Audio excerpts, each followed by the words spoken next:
Welcome to Setting SMART Goals. This is Group 11 of Unit 1, part of the Quickstart Guide for Recovery from Addiction and Co-Occurring Disorders by Dr. Dawn-Elise Snipes. In this section, we're going to identify the purpose of setting goals, learn about setting SMART or specific, measurable, achievable, relevant, and time-limited goals, and explore pitfalls in goal setting. So we've got a fair amount to accomplish. Goal setting is an integral part of change. You can't change without setting a goal. Otherwise, it's kind of willy-nilly. It's like going out on a vacation without having any sort of destination. It's something that you do every day. You probably got up this morning and had a goal to, go to the gym, or you had a goal to go to work, or whatever it was. You had some goal. It was probably a small goal, and that's okay. It's important to set small, measurable goals so you can say, yep, I did it, and pat yourself on the back. Ineffective goals can have a negative impact on your self-esteem because they may mistakenly think that you're not able to change things. So when you make goals that are too big or too vague, you may not ever fully accomplish them. So then you look back over this history of goals that you failed to achieve and you feel bad about yourself. Well, a lot of times it's because you set goals that were too big. So let's talk about how to set SMART goals. The first thing I want you to do, though, is spend about 10 minutes writing out instructions. And I did this because I just taught my son how to do laundry. Write out instructions for how to do laundry. Once you're finished, go back and review your list. Act as if you've never done laundry before and see if everything that you need to do is actually on that list. Did you remember to write down that it's important to sort the clothes, not put whites in with darks? Did you remember to put in to look at tags for care instructions? Explain how to choose what temperature or how much detergent to use, how to handle stains or heavily soiled laundry. There's a lot of things. Even one thing I forgot with my son was, when you flip open the washer, the home washers, there are compartments. One's for fabric softener and one's for detergent and one's for bleach. And he didn't know which one to put each thing in. He's like, where does the detergent go again?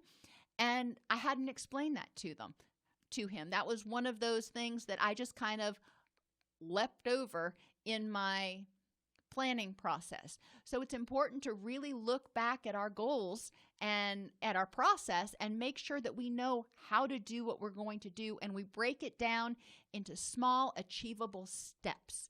And what I want you to do is think of each step as a small goal. So bringing down his laundry from his room, that's a goal. He accomplished it. Sorting his laundry, that was a goal. He accomplished it. You see where I'm going. I'm not going to go all the way through it. But I want you to remember the same thing for your recovery process. Remember that goals are the overarching reason that you're going to do something. Often goals are too broad and abstract, like I want to be sober or I want to be happy. Okay, well, what exactly does that look like? How am I going to know when you have reached that point of recovery or sobriety or happiness? Tell me what that looks like to you. Identify all of the reasons you want to make a change, and you've done that in the prior videos on motivation and stages of readiness for change. I've had you really thinking about all of the ways that recovery is potentially going to be beneficial to you physically, affectively, cognitively, environmentally, and relationally. When you write your goals, when you think about your goals, try to write them in positive terms. Instead of saying, I won't be depressed anymore, well, what will you be then? I will be happy. Okay, how will I know when you're happy? Instead of saying, I won't use drugs anymore, say, I will be sober or I will be in recovery. Okay, great. Well, what does that look like? Take 10 minutes. Identify 1 or 2 goals that you have and why it's important to you. When you're finished, then go on to the next slide. SMART goals, as I said earlier, are specific. They're not too vague. They are very clear about what you're going to do. If I tell my kids to clean their room, clean is kind of a subjective term. What I call clean is not necessarily what they think of as clean. So being specific, when I check your room, I want all of the toys up off the floor, I want your bed made, and I want all of the flat surfaces dusted. Those are specific goals for them to accomplish. Being specific, measurable, so you know whether it got done or not. Instead of saying, I want to lose some weight, okay, how much weight do you want to lose? Do you want to lose 2 pounds? Do you want to lose 20 pounds? In recovery, your goals are measurable maybe by number of days that you go without using a substance. Goals need to be achievable. So in recovery, even think about 12-step programs. They don't start out by saying, okay, thanks for being here. You'll get a chip at the end of your year. No, you get a chip for showing up. That's the first goal. You get a chip for 24 hours. You have chips that you get periodically in order to help you set achievable goals. If you got here, great. Then, okay, if you got here today, then you can probably, let's see if you can stay clean for 24 hours. If you can do that, awesome. Let's see if you can stay clean for a week. Instead of setting a huge goal, it's setting small goals. And then each time you accomplish it, you go, okay, cool, I did that. Now let me see if I can do it a little bit more. Goals have to be realistic and relevant. Making sure it's something that's within your capacity and that's going to help you move toward what's important to you. If you are trying to get sober and one of your goals is to start exercising,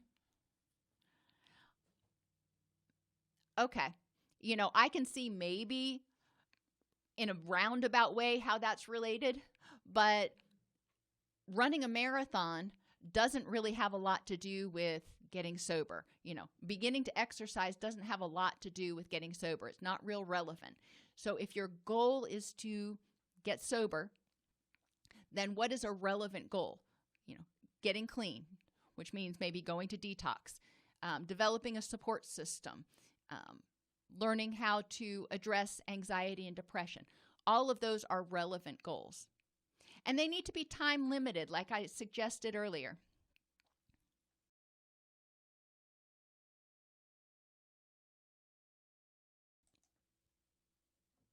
Making sure that your goals are set for, a day, 2 days, 3 days. Instead of thinking of an entire week after you've, been clean for 24 hours, great.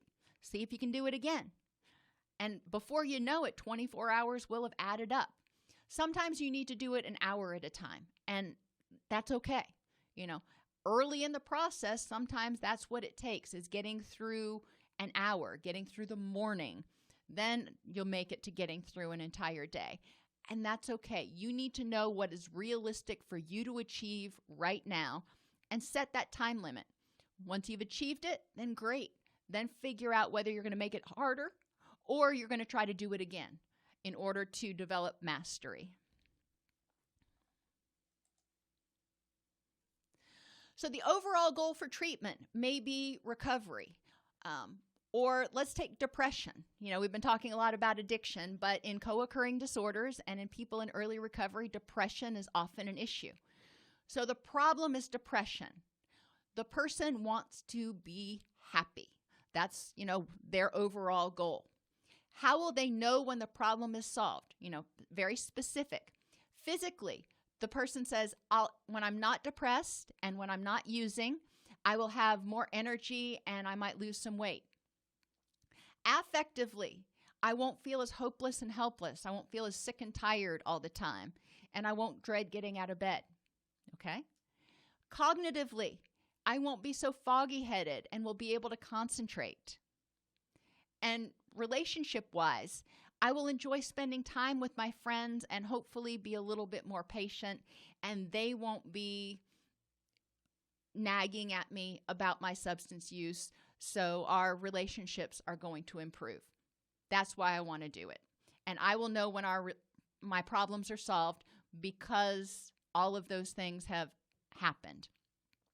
So take that goal that you identified, or those 2 goals that you identified, and identify physical, affective, cognitive, and relational clues that you have achieved that goal.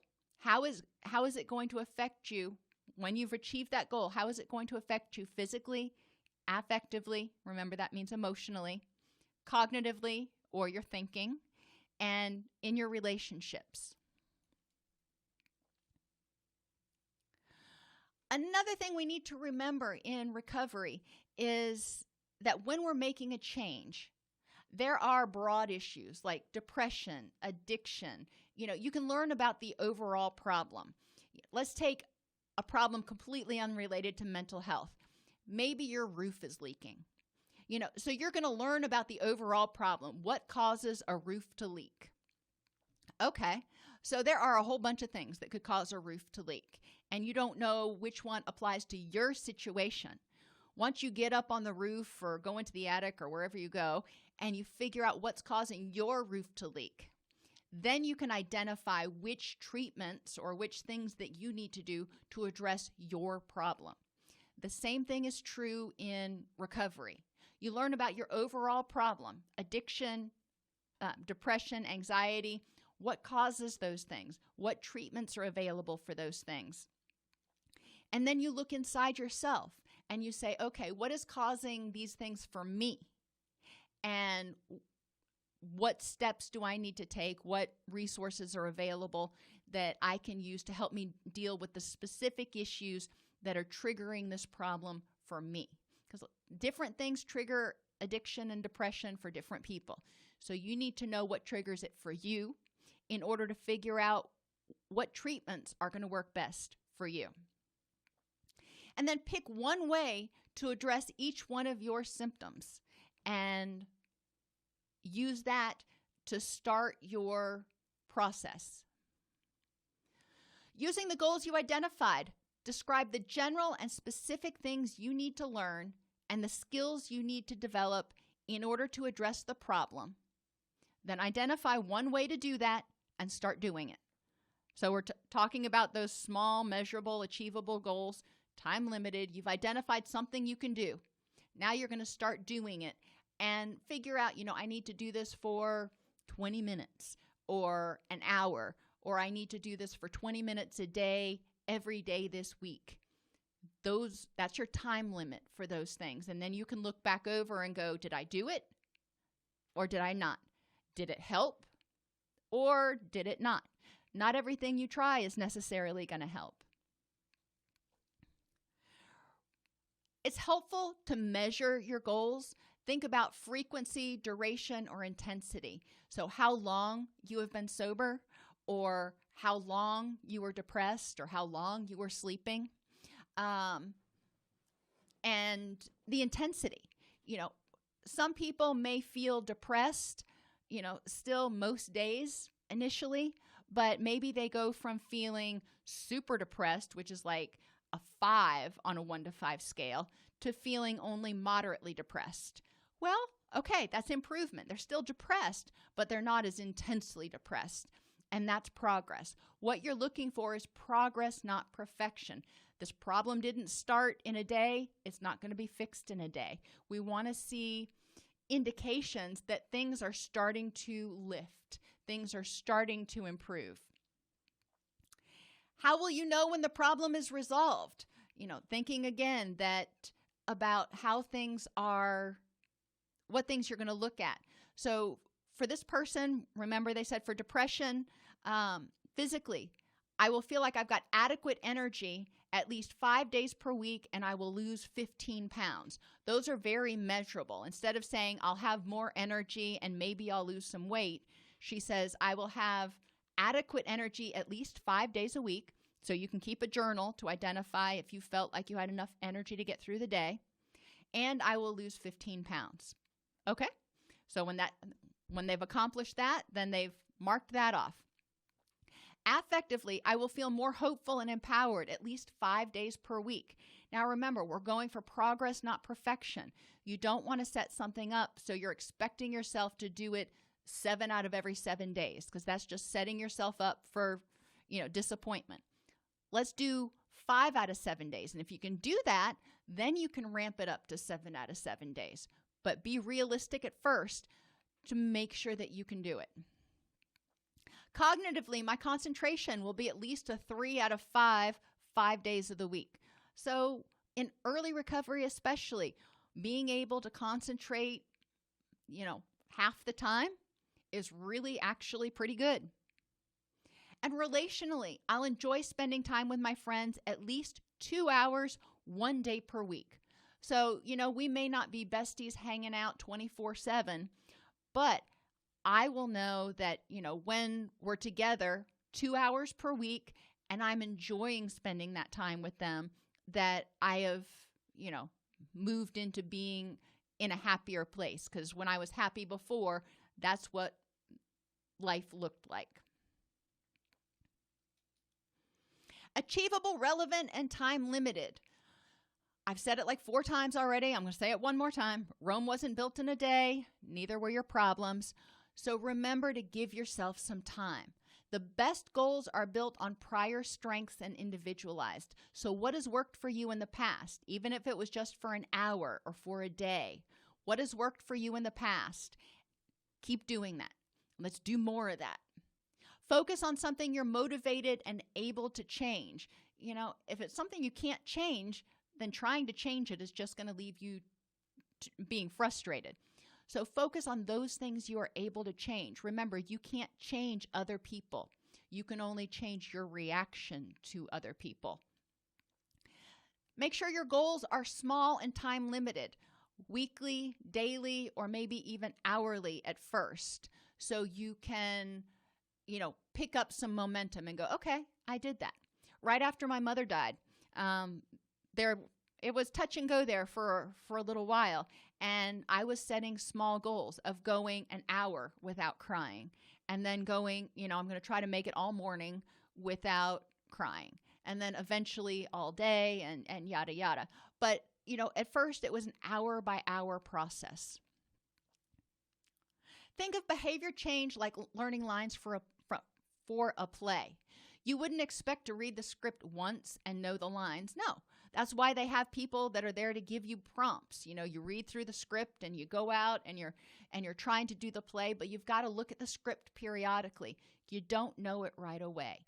New behaviors that you're doing or new habits that you're developing, you're going to need prompts for those until they become second nature, until you've rehearsed them enough that they are second nature. So give yourself some time, but plan some prompts in there to remind you what you need to do to accomplish your goals. Take some time thinking about the change you're going to make and the first thing you're going to do.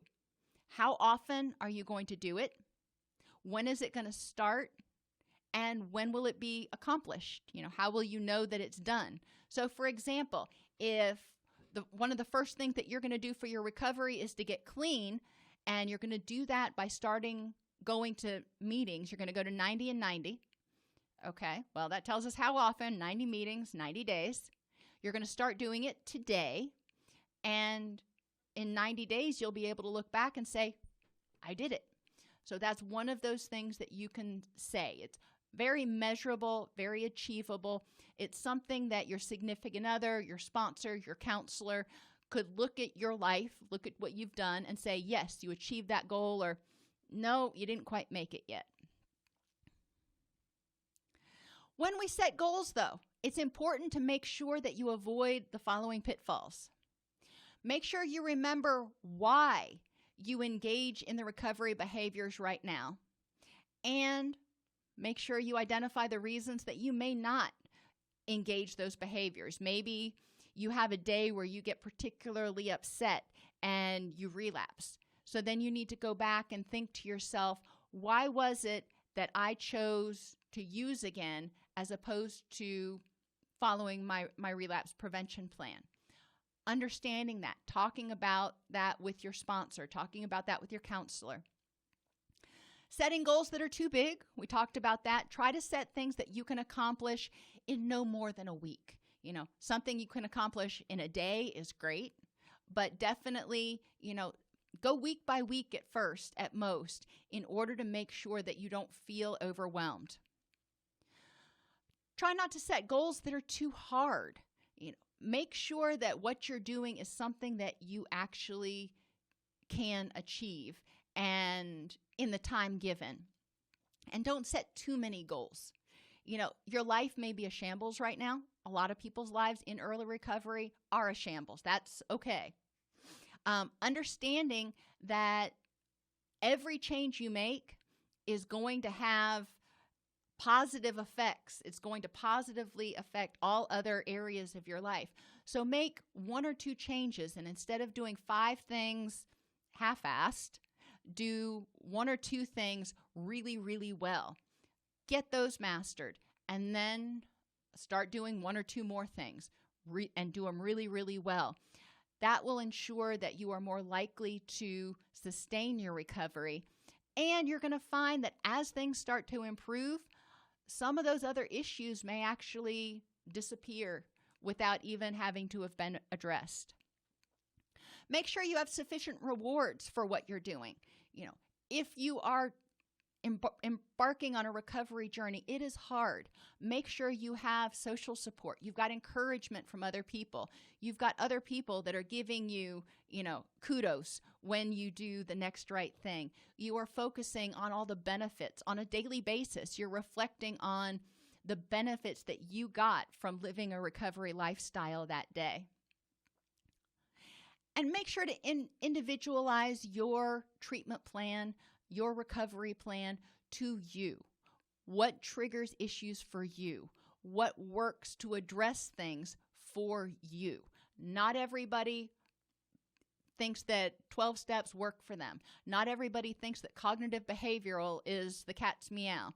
Not everybody is into reading books. Not everybody is into going to group therapy. Whatever it is, you want to figure out what tools and resources work to help you address your particular issues and can be integrated into your recovery lifestyle.